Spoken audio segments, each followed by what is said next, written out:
Hi guys, and welcome back to my YouTube channel. So today we're going to be having a very quick tutorial on how to create bone casing with your bias tape and also how to fix the boning without having to sew it.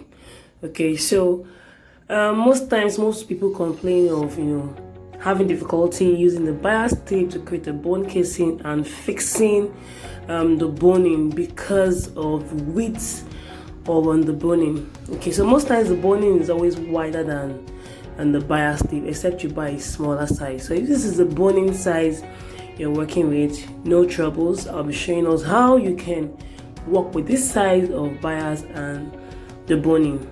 Okay, so the first thing is to create your bone casing with the bias. So I've done about 4. I'll be showing us how to do one of them. So you place the bias on the joining on the corset piece, right, where you want to fuse in the boning. Okay, so I'll be sewing very close to the edge of the fold of my bias. Okay, don't sew beyond the edge. So just watch me. So I'm just sewing on the right side of my corset. This is the front part. Okay, so I'm just sewing. Now for those that I want to ask, I'm using a nude color of fabric to create an illusion on the dress.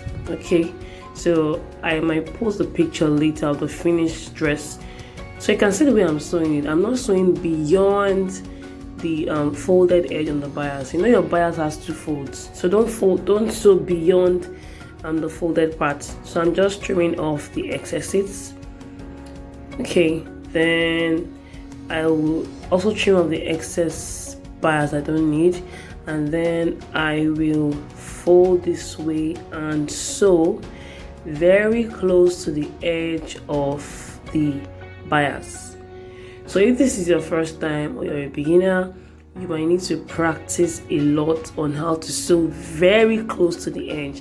That's like 1/8 of an inch away from the edge of the bias. Okay, so I'm done sewing.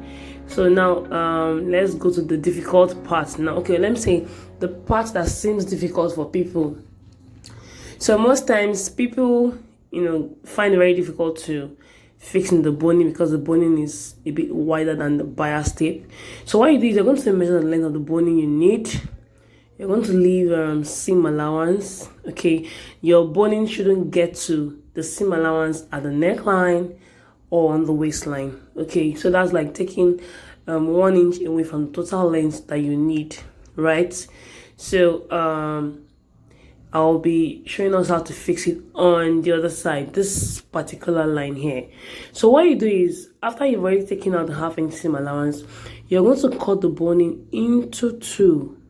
Okay, now we have some boning in the market that of this small size, but in case you don't get this small size, just cut it into 2 like this, and then be careful so that you don't distort the arrangement on the boning.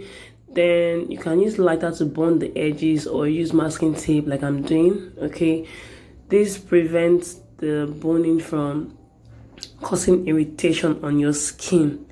So you have to bind the edges both at the top and at the bottom. So I'm just trimming off, or you can use a soldering iron or a lighter flame just to bond the edges. All right, so we're almost done with our tutorial. Now what you do is you just bend the boning slightly, like so, slightly, and then you just fix it into the bone casing. So you really need to be very careful here. It's very simple, but be careful at the same time. So you just push in slightly. This method is very, very easy. Unlike if you want to work with the boning directly without cutting, then you have to stitch the boning and the bias tape together. But some people find it difficult. Okay, but this is a very, very simple and easy way. You're still going to achieve the same effect. So you can see I've already fixed the boning on all the bone casings, and I am ready to fix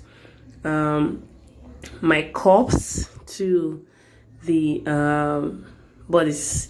So for my ready-made cups, what I always do is I always create a little dart on the cup to make it, you know, more shaped and cup, okay, to give it that cupped effect, and your corset does not appear flat.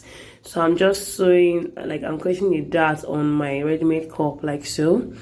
This is not actually part of the tutorial, but I just added it anyway. So I do that, then I place the fabric of my corsets, you see that on the cup, and I will just attach it.